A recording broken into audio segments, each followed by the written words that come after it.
सबको ओम प्रणाम। आज के इस भगवत गीता सत्र में मैं आप सबका स्वागत करता हूं। प्रत्येक सत्र की तरह सब सीधे बैठेंगे और 3 बार परमात्मा के पवित्र नाम ओम का उच्चारण करेंगे।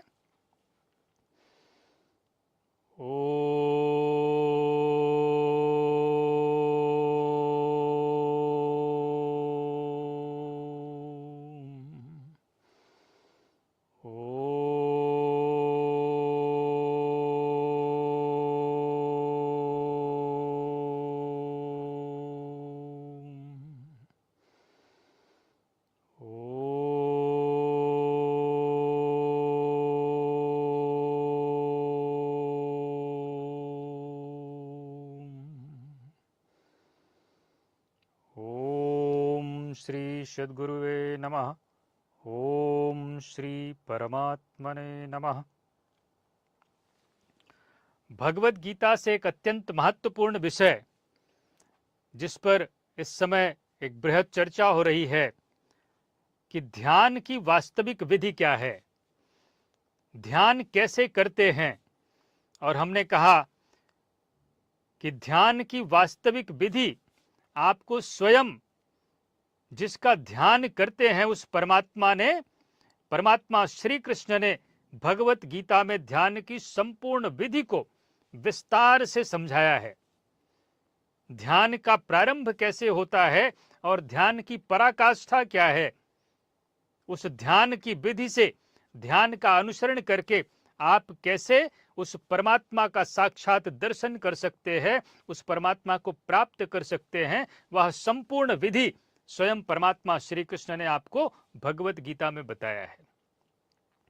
अब क्योंकि भगवत गीता का जो मूल उपदेश है, परमात्मा श्री कृष्ण ने वह उपदेश अर्जुन को संस्कृत भाषा में दिया, और क्योंकि उपदेश भगवान श्री कृष्ण ने जिस अर्जुन को दिया वह अर्जुन साधना के तीसरी श्रेणी में पहुंचा हुआ साधक था।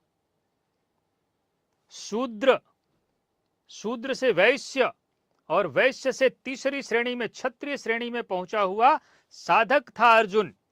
इसलिए अर्जुन को भगवत गीता का उपदेश समझने में किसी प्रकार की कोई कठिनाई नहीं हुई, क्योंकि वह साधना के तीसरे स्तर पर था।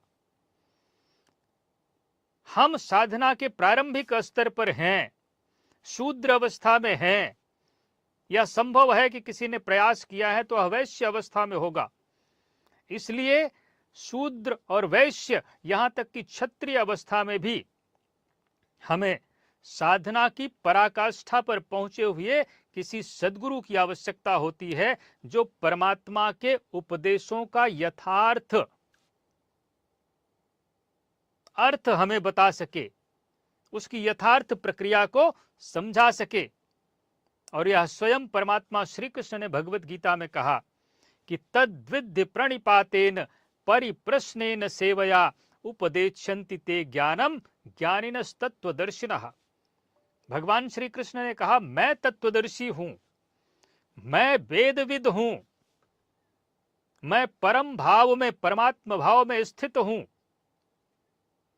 और यदि इस धर्म को, इस यज्ञ की प्रक्रिया को, इस योग की प्रक्रिया को, इस ध्यान की विधि को संपूर्णता से समझना है तो आपको भी किसी तत्वदर्शी महापुरुष सद्गुरु के पास जाना चाहिए। वही इसकी वास्तविक व्याख्या कर सकते हैं, वही इसको आपको क्रियात्मक समझा सकते हैं।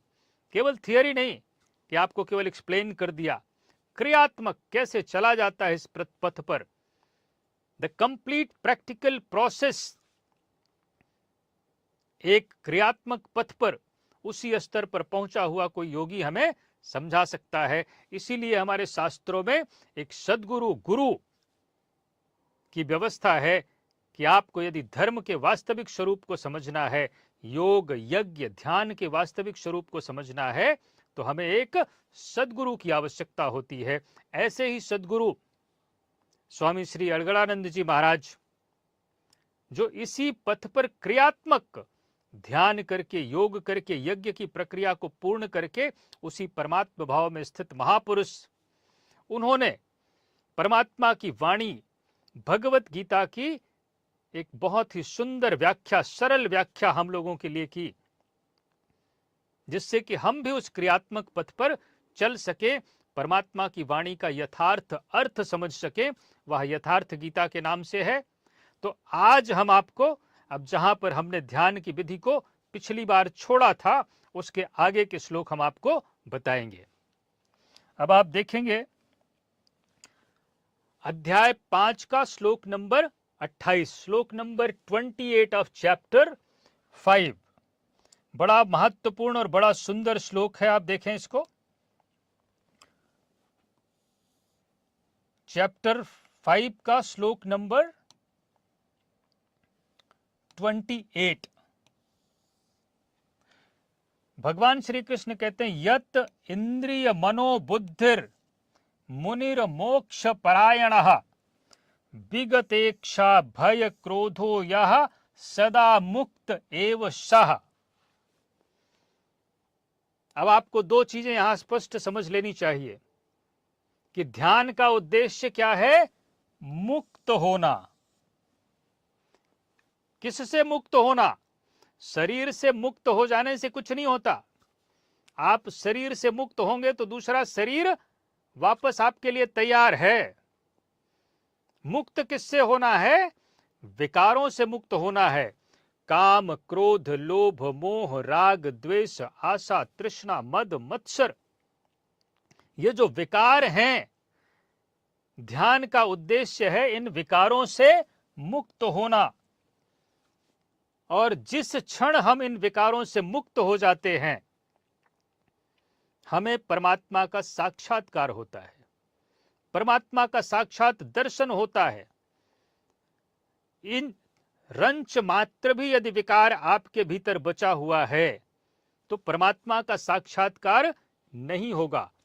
विकारों के समूल नाश पर ही परमात्मा का दर्शन होता है, परमात्मा का साक्षात्कार होता है और हमें मोक्ष की प्राप्ति होती है। मोक्ष की प्राप्ति इस शरीर के रहते होती है। मरने के बाद किसी को मोक्ष नहीं मिलता। कबीरदास जी ने इसी बात को स्पष्ट किया कि अवधू जीवत में कर आशा, मुये मुक्ति गुरु कहे स्वार्थी झूठा दे विश्वासा। मोक्ष आपको जीते जी मिलता है। इन विकारों से मुक्त हो जाना, इस शरीर के रहते इन विकारों से मुक्त होना ही मोक्ष है। और यदि कोई आपको मूर्ख बना रहा है कि मरने के बाद आपको मोक्ष मिलेगा, तो वह झूठ बोल रहा है। झूठा दे विश्वासा। इसी बात को यहां भगवान श्री कृष्ण स्पष्ट कर रहे हैं, क्योंकि कबीरदास जी भी उसी योग की प्रक्रिया का आचरण करके उसकी पराकाष्ठा पर पहुंचा हुआ वे एक महान संत थे। उसी प्रक्रिया का आचरण करके सदगुरु के सानिध्य में, और उनके भी सदगुरु इसी भगवत गीता की प्रक्रिया को बताया करते थे, किसी अन्य प्रक्रिया को नहीं। तो भगवान कह रहे हैं यत, यहां पर आप इसको, यहां संधि विच्छेद देखें आप, यत इंद्रिय, यत इंद्रिय मनो, यत इंद्रिय मनो बुद्धि। दो चीजों पर आप यहां पर विशेष ध्यान दें। किसको संयम करना है आपको? तीन चीजों को। इंद्रियों को संयमित करना है, मन को संयमित करना है और बुद्धि को संयमित करना है। हम बार बार कहते हैं कि हम बुद्धि को बड़ा अच्छा समझते हैं। जनरली हम कहते हैं the gentleman is very intelligent, और फिर उस इंटेलिजेंस का हमें अहंकार हो जाता है। यहां भगवान बुद्धि को संयमित करने की बात कर रहे हैं और हम बुद्धि का अहंकार करते हैं। मन को संयमित करने की बात कर रहे हैं, इंद्रियों को संयमित करने की बात कर रहे हैं। और भगवान ने कहा मोक्ष परायणः। यत इंद्रिय मनोबुद्धि मुनिर मोक्ष परायणः।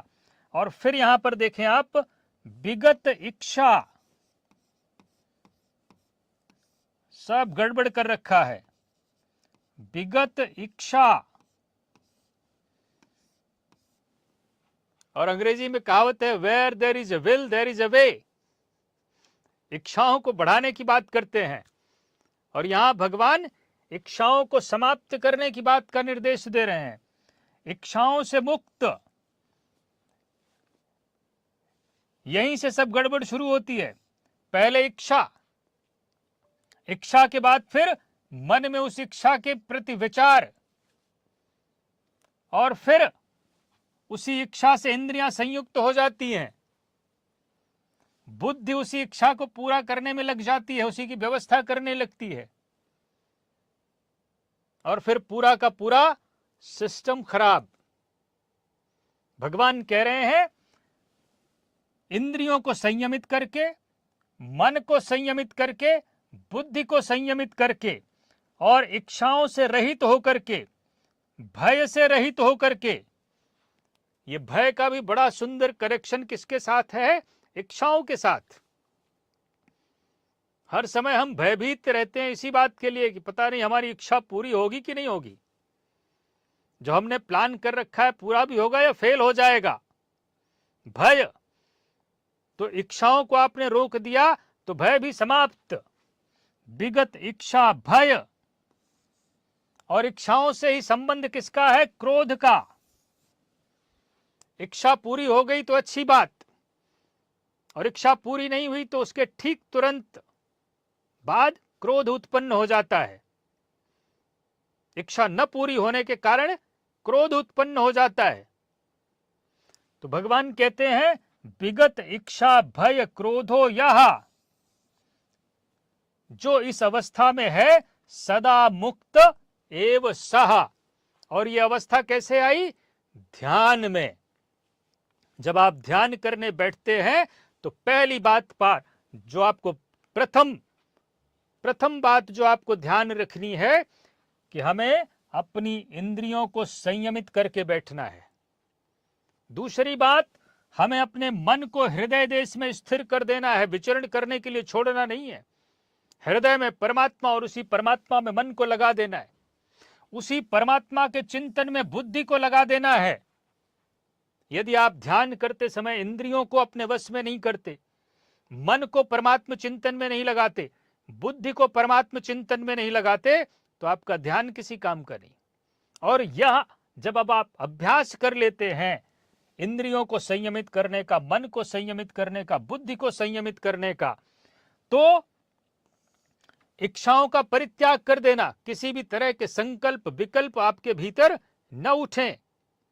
क्रोध का त्याग कर देना, इच्छाओं का त्याग होते ही क्रोध का त्याग हो जाता है।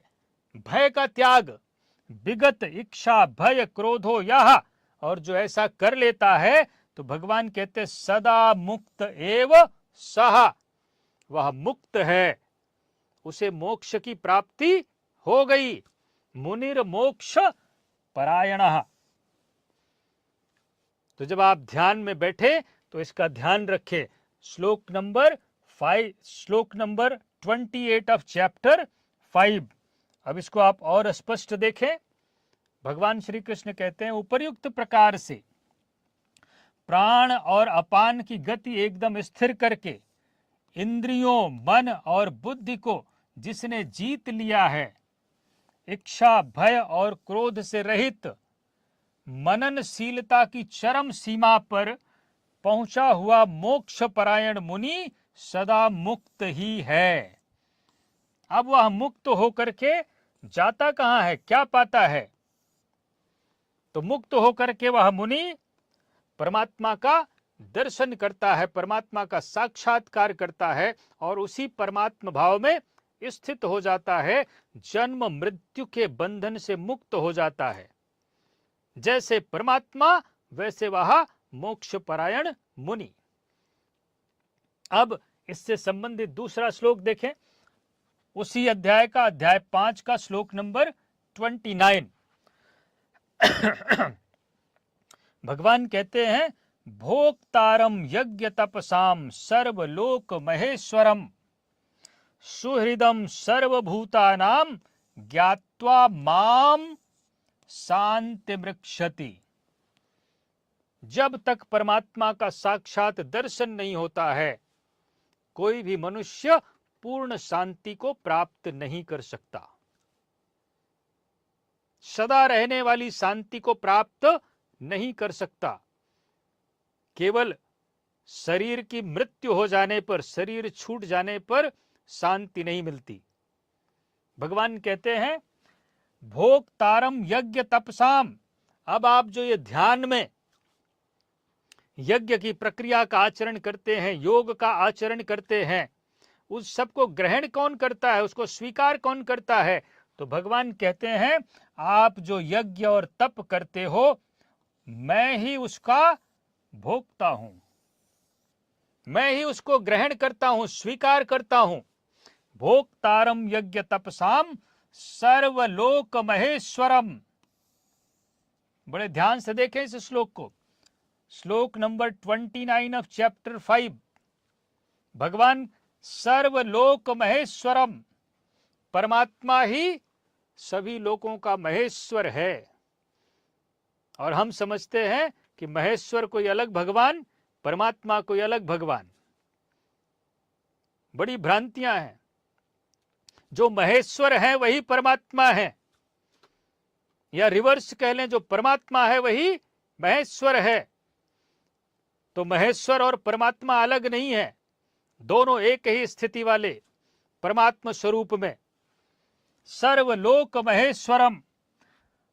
एक चीज और आप देख लें, आप समझते हैं कि भगवान को हम लड्डू का भोग लगाते हैं, बड़ी सुंदर सुंदर मिठाइयां 56 भोग चढ़ाते हैं, भगवान उसको खाते हैं। और भगवान क्या कह रहे हैं, मैं क्या खाता हूं, क्या ग्रहण करता हूं? यज्ञ तपसाम। आप जो ये ध्यान करते हैं, ओम का जप करते हैं, भगवत गीता में बताई हुई यज्ञ की प्रक्रिया, योग की प्रक्रिया का आचरण करते हैं, भगवान कहते हैं वही मेरा भोजन है, मैं उसी को ग्रहण करता हूं। भोक्तारम यज्ञ तपसाम। तो अब भगवान को यदि प्रसन्न करना हो तो लड्डू का भोग 56 भोग नहीं लगाइए, बल्कि भगवान को प्रसन्न करना है तो परमात्मा श्री कृष्ण ने जो भगवत गीता में उपदेश दिया है, जो ध्यान की विधि बताया है, जो यज्ञ की विधि बताया है, जो योग की विधि बताया है, उसका आचरण करें। भगवान कहते मैं उसी को ग्रहण करता हूं। भोक्तारम यज्ञ तपसाम सर्वलोक महेश्वरम। सृष्टि में कोई दूसरा परमात्मा नहीं, परमात्मा एक है। यदि परमात्मा दो होंगे, भगवान दो होंगे, तो उसके लिए अलग सृष्टि बनानी पड़ेगी, दूसरी सृष्टि भी लगेगी। सर्वलोक महेश्वरम, सभी लोकों का महेश्वर। सुहृदम सर्वभूतानाम। दुनिया भर का लेक्चर हम लोग सुनते हैं और देते रहते हैं। सुहृदम सर्वभूतानाम। कहीं कहीं तो प्रचार प्रसार करते हैं लोग कि सनातन धर्म में विभाजन है, किसी को ऊंचा बताया गया, किसी को नीचा बताया गया है। क्यों? क्योंकि पढ़ते नहीं, समझते नहीं। और हम भी नहीं पढ़ते समझते, इसलिए हम, यदि कोई कहता है कि सनातन धर्म में, भगवत गीता में, हमारे शास्त्रों में ऊंच नीच की बात है, तो क्योंकि हम नहीं पढ़ते इसलिए हम चुपचाप उसको सुन लेते हैं। इस श्लोक को ध्यान से देखें आप। आई एम रिपीटिंग चैप्टर 5 का श्लोक नंबर 29। सुहृदम, भगवान कहते हैं मैं सुहृद हूं, अनायास ही मैं लोगों का हित चाहता हूं, सबका। कोई डिस्क्रिमिनेशन यहां नहीं किया कि एक वर्ग का, एक समुदाय का, नहीं। सुहृदम, और किसका? सर्वभूतानाम। केवल मनुष्यों का ही नहीं, सर्वभूतानाम, सभी प्राणियों का। सभी प्राणियों का मैं अनायास हित चाहता हूं। भगवान ही हमें अपनी ओर बढ़ाते हैं। थोड़ी सी हमारी श्रद्धा परमात्मा में टिकी तो भगवान निरंतर हमारा मार्गदर्शन करते हुए हमें विकारों से मुक्त करते हुए अपनी ओर अग्रसर कर देते हैं। सुहृदम सर्वभूतानां ज्ञात्वा माम शांति मृक्षति। अब जो यह योग की प्रक्रिया का आचरण करने वाला साधक है, ध्यान करने वाला व्यक्ति है, वह परमात्मा को ठीक इसी प्रकार जानता है कि परमात्मा सभी प्राणियों का हितैषी है, सबको प्रेम करने वाला है, सबका उत्थान करने वाला है। ऐसा जान करके ज्ञात्वा माम, मुझे, वह परमात्मा को जानता है। और हम क्या करते हैं, भगवान की एक मूर्ति बना लिया और उसी से संतुष्ट हो जाते हैं, उसी मूर्ति को देख करके हम संतुष्ट हो जाते हैं।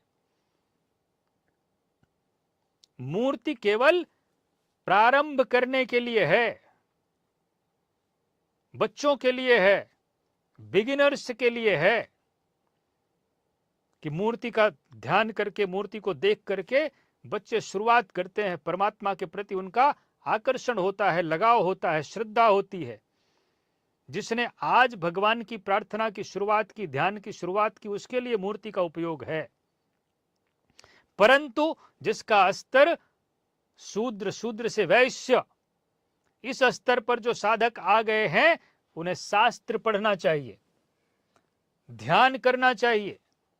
भगवत गीता में जो योग यज्ञ की विधि परमात्मा ने बताई है, उस विधि का आचरण करना चाहिए और परमात्मा का साक्षात दर्शन करने की इच्छा रखनी चाहिए।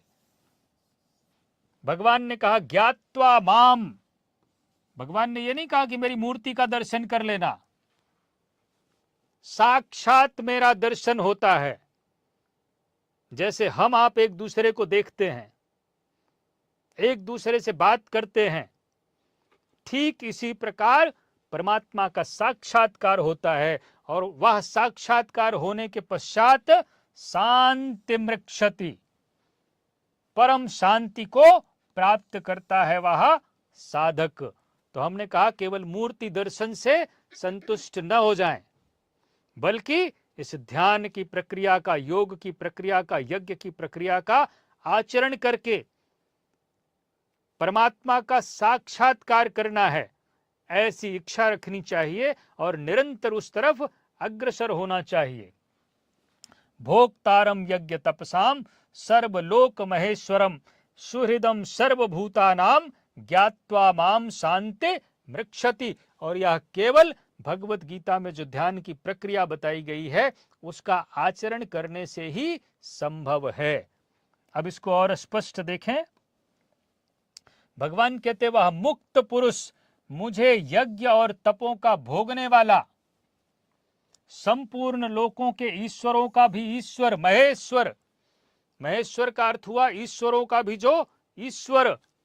हम जिन देवताओं को मानते हैं, जिनकी कल्पना करते हैं, उन दैवी संपद प्राप्त उनका भी ईश्वर, संपूर्ण प्राणियों का स्वार्थ रहित हितैषी, संपूर्ण प्राणियों का, इससे बड़ा सृष्टि में सब में समानता रखने वाला कोई शास्त्र है ही नहीं। भगवत गीता में किसी तरह का भेदभाव नहीं, और क्योंकि भगवत गीता ही सनातन धर्म का आधार है, अतः सनातन धर्म में भी किसी प्रकार का भेदभाव नहीं। संपूर्ण प्राणियों का स्वार्थ रहित हितैषी, ऐसा साक्षात जानकर शांति को प्राप्त होता है। भगवान श्री कृष्ण कहते हैं उस पुरुष के श्वास प्रश्वास के यज्ञ और तप का भोक्ता मैं हूं। श्वास प्रश्वास ही आपके ध्यान में सबसे महत्वपूर्ण रोल इसी का है।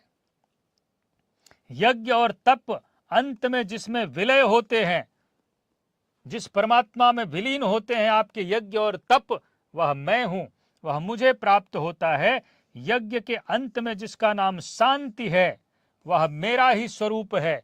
परमात्मा का स्वरूप ही परम शांति है। और कब मिलती है? जब हम ध्यान की पराकाष्ठा पर पहुंच जाते हैं। ध्यान के अंतिम छोर पर, यज्ञ योग के अंतिम छोर पर, पराकाष्ठा पर पहुंचने पर हमें परमात्मा का साक्षात दर्शन होता है और परम शांति की प्राप्ति होती है। वह मुक्त पुरुष मुझे जानता है और जानते ही मुझे प्राप्त हो जाता है, इसी का नाम शांति है। जैसे मैं ईश्वरों का भी ईश्वर हूं, वैसे ही वह भी है। इतनी बड़ी उपलब्धि ध्यान की पराकाष्ठा पर पहुंचने पर आप वही हो जाते हैं जो स्वयं भगवान हैं।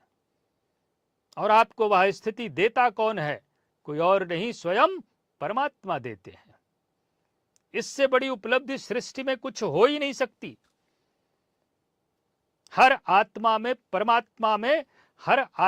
परमात्मा बनने की क्षमता है, क्योंकि उसी परमात्मा से वह आत्मा अलग हुई है। उसकी प्रक्रिया कहां है? भगवत गीता में। यहां भगवान स्पष्ट करते हैं कि वह मुझे ही प्राप्त होता है और इसी का नाम शांति है। भगवान कहते, जो मुझे जान लेता है वह मुझे प्राप्त हो जाता है। इसी बात को गोस्वामी तुलसीदास जी ने रामायण में कहा, जानत तुम्हें तुम्हें हो जाई। कोई कुछ अलग बात नहीं है। वे सारे महापुरुष जिन्होंने भगवान का साक्षात्कार किया है, भाषा केवल अलग हो जाती है। वो कबीरदास जी हों, गोस्वामी तुलसीदास जी हों, और यहां स्वयं परमात्मा उसी बात को कह रहे हैं। तुलसीदास जी भी कह रहे हैं, जो आपको जान लेता है वह आपके समकक्ष, आप जैसा हो जाता है। उसी परमात्मा में वह विलीन हो जाता है, स्थित हो जाता है। उसमें और भगवान में कोई अंतर नहीं रह जाता। यह स्वयं भगवान कह रहे हैं, कोई और नहीं कह रहा है। अब इसके आगे का श्लोक आप देखें। अध्याय 8 का श्लोक नंबर 10 बड़ा सुंदर, बड़ा महत्वपूर्ण श्लोक है। भगवान कहते, प्रयाण काले मनसा चलेन, इसका मैं संधि विच्छेद करता हूं, मनसा अचलेन, अर्थात मन को स्थिर करके। ध्यान में हम क्या करते हैं? मन को स्थिर करने का प्रयास करते हैं। और मन को स्थिर कहां करना है? किसी विषय में, वस्तु में, किसी व्यक्ति में नहीं। जो अचल स्थिर है वही आपके मन को स्थिर कर सकता है। उसी में मन को लगाने से मन स्थिर होगा। एकमात्र परमात्मा शांत, सम और अचल है, हिमालय की तरह। भगवान ने भगवत गीता के अध्याय 10 में कहा, अस्थावराणाम हिमालयः, मैं हिमालय की तरह स्थिर हूं, शांत हूं, सम हूं, शीतल हूं। तो जो परमात्मा शांत, सम और शीतल है, उसी परमात्मा में यदि हम अपने मन को लगाएंगे तो हमारा मन स्थिर हो जाता है। मन सा चलेन। और कैसे? भक्त्या युक्तो, परमात्मा में अनन्य भक्ति से जो युक्त है। योग बलेन चैव, योग बल से। और हम कहते हैं योग की जब हम बात करें तो केवल समाज में जो शरीर को स्वस्थ रहने वाला योग है, केवल उसी तक सीमित नहीं रहे। वह योग संपूर्ण योग का एक अंग मात्र है। आप शरीर को स्वस्थ रखेंगे तभी आप ध्यान में बैठ पाएंगे। बीमार शरीर से ध्यान नहीं होता। तो जिस योग का हम अभ्यास करते हैं, जिसमें तमाम प्रकार के श्वासों की क्रिया है, शरीर की क्रिया है, आसन है, व्यायाम है, उसके द्वारा हम अपने शरीर को इस योग्य बनाते हैं कि जो भगवत गीता में संपूर्ण योग है, हम उसका आचरण कर सकें, जिसका एक सबसे महत्वपूर्ण अंग है ध्यान। हमने कहा बीमार शरीर से ध्यान नहीं होता। योग बलेन चैव, योग बल से। भ्रुवोः मध्य प्राणमावेश्य सम्यक, बड़ा महत्वपूर्ण है, इसको आप देखें। भ्रुवोः मध्य, भ्रुवोः का अर्थ होता है आपकी भौहें जो हैं। भ्रुवोः मध्य प्राणम, प्राणम आवेश्य, प्राण आप जो श्वास भीतर लेते हैं, छोड़ते हैं, प्राणम आवेश्य सम्यक, आवेश्य अर्थात स्थिर करके, सम्यक भली प्रकार, प्राणमावेश्य सम्यक, स तम परम पुरुष मुपैति दिव्यम। ऐसी अवस्था आने पर हमें उस परम पुरुष परमात्मा का दर्शन होता है, उसकी प्राप्ति होती है। प्रक्रिया को समझें। प्रयाण काले, जब हमारे संपूर्ण विकार नष्ट हो जाते हैं, प्रयाण काले मनसा अचलेन, जब मन हमारा परमात्मा में स्थिर हो जाता है, किसी भी विषय वस्तु भोग कहीं नहीं जाता, मनसा अचलेन भक्त्या युक्त, जब हम अनन्य भक्ति की पराकाष्ठा पर पहुंच जाते हैं, इसी ध्यान की प्रक्रिया से, योग बलेन, योग बल से, योग की प्रक्रिया का आचरण करके, भ्रुवोह मध्य प्राणमावेश्य सम्यक, जब ऐसी अवस्था आ जाती है कि हमारा जो प्राण और अपान अर्थात जो विचारों की गति है वह भ्रुवोह मध्य यहां पर स्थिर हो जाती है। किसी भी प्रकार का न संकल्प उठता है न विकल्प, पूर्णतः शांत। यही है प्राणों को भ्रुवोह मध्य, भ्रुकुटी के मध्य में स्थिर कर देना। भ्रुवोह मध्य प्राणमावेश्य सम्यक, ऐसी अवस्था जब आ जाती है तो भगवान कहते हैं स तम परम पुरुष मुपैति दिव्यम। अब न किसी तरह की इच्छा है, न द्वेष है, न राग है, न किसी तरह के विकार हैं। तीनों गुण पूरी तरह से शांत हो चुके हैं, मन परमात्मा में स्थिर है, भक्ति की पराकाष्ठा पर है, योग की पराकाष्ठा पर है। ध्यान करके ऐसा मुनि, ऐसा साधक, ऐसा महापुरुष उस परमात्मा का जो दिव्य परमात्मा है, परम पुरुष मुपैति दिव्यम, उस परमात्मा का साक्षात्कार करता है, उसे प्राप्त कर सकता है। अब इसको और स्पष्ट समझें। भगवान कह रहे हैं जो निरंतर उस परमात्मा का स्मरण करता है, यही हुआ मनसा अचलेन। जब केवल परमात्मा आपके मन में है, स्पष्ट है कि आपका मन उस परमात्मा में स्थिर हो गया। मनसा चलेन, वह भक्ति युक्त पुरुष प्रयाण काले, प्रयाण काले अर्थात मन के विलीन अवस्था काल में, जब ऐसी अवस्था आ जाए कि आपका मन परमात्मा में विलीन सा हो गया, भगवान के अलावा कुछ उसमें है ही नहीं, योग बल से अर्थात उसी नियत कर्म का आचरण, भगवत गीता में जो नियत कर्म बताया गया है वही योग है, कोई अन्य नहीं, कोई अन्य चीज नहीं, कोई अन्य प्रक्रिया नहीं। और उसी के द्वारा क्या होता है, भ्रिकुटी के मध्य में प्राण को भली प्रकार स्थापित करके, प्राण अपान को भली प्रकार सम करके, न अंदर से कोई उद्वेग पैदा हो किसी तरह के भोग का, किसी तरह के विचार, राग, द्वेष। प्राणों को भली प्रकार स्थिर करने का यही अर्थ है। ऐसा नहीं कि आपके प्राण आना चलना ही बंद कर दें।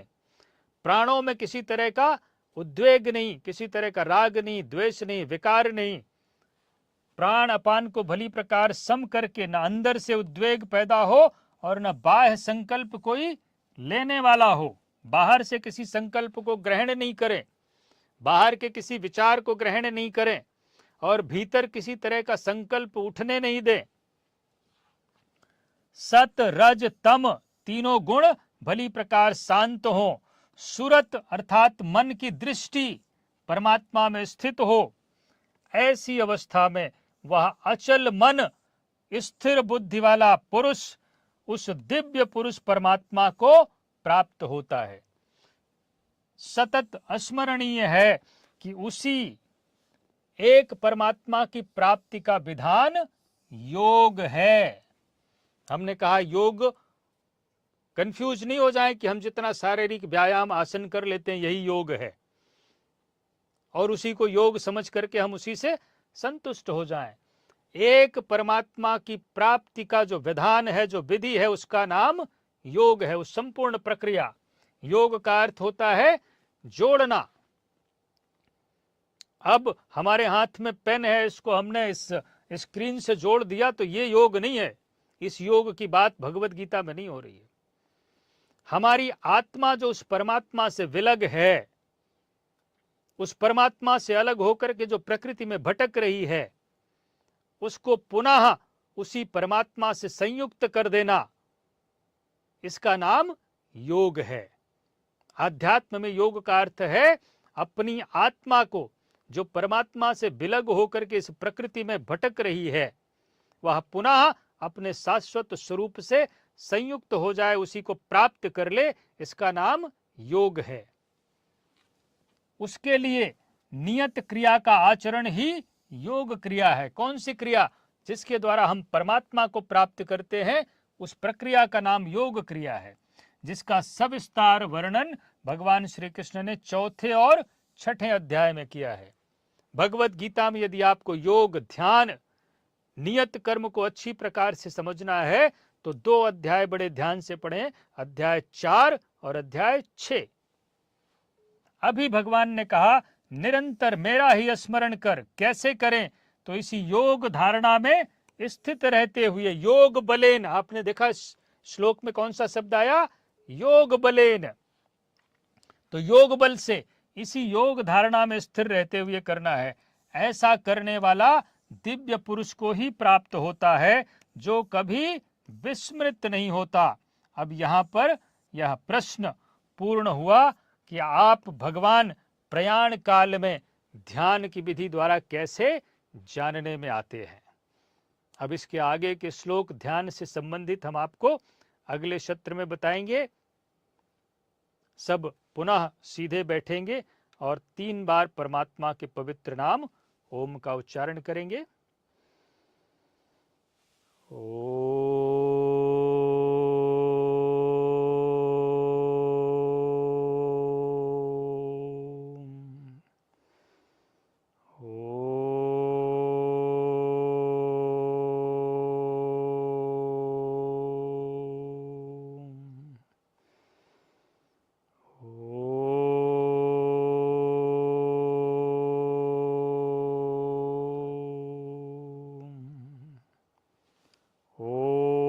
श्री सद्गुरुवे नमः। ओम श्री परमात्मने नमः।